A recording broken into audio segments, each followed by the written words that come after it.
সকল ইউনিয়নের সম্মানিত নেতৃবৃন্দ, প্রিয় আমার মা বোনেরা, এলাকার আমার গণ্যমান্য ব্যক্তিবর্গ, প্রিয় সুধী মন্ডলী, আসসালামু আলাইকুম ওয়া রাহমাতুল্লাহি ওয়া বারাকাতুহু।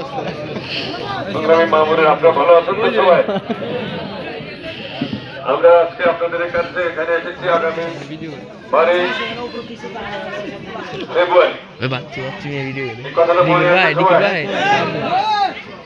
ফেব্রুয়ারি আমরা আজকে 20-22 বছর পর নির্বাচনের জন্য কেন্দ্রে যাওয়ার একটা পরিবেশ হয়েছে, তাই না?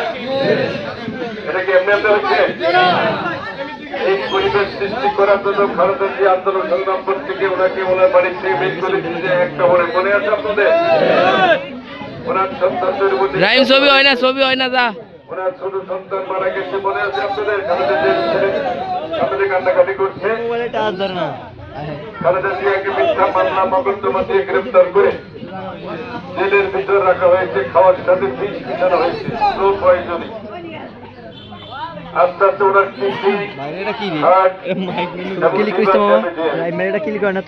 শত চেষ্টা করে আমরা গত 30শে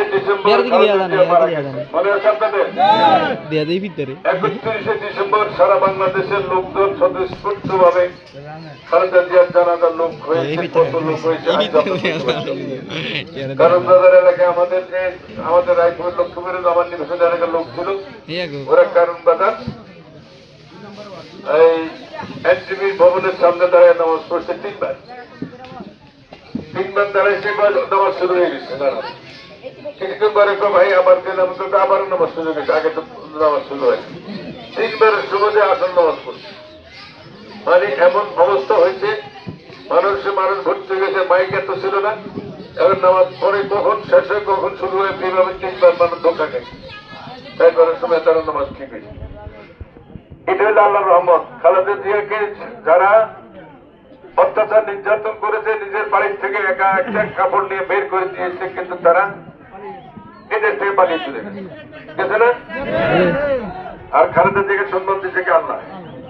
লক্ষ লক্ষ লোক খালেদা জিয়ার জানাজার সমবেত হয়েছে। শুধু বিএনপির লোক না, দল মত নির্বিশেষে সকল মানুষের কাছে ওনার সম্মান ছিল, ইজ্জত ছিল। সকলে ওনাকে সম্মান করতেন, সকলে ওনাকে সম্মান দিয়েছে। এই খালেদা জিয়া আপনাদের ভোটের অধিকারের জন্য লড়াই করেছেন। আমরা গ্রেফতার, যে মনে উকিল চাপ সিনিয়র উকিল উনিও গ্রেফতার ছিলাম, আমি হয়েছি। সবাই মিথ্যা মামলা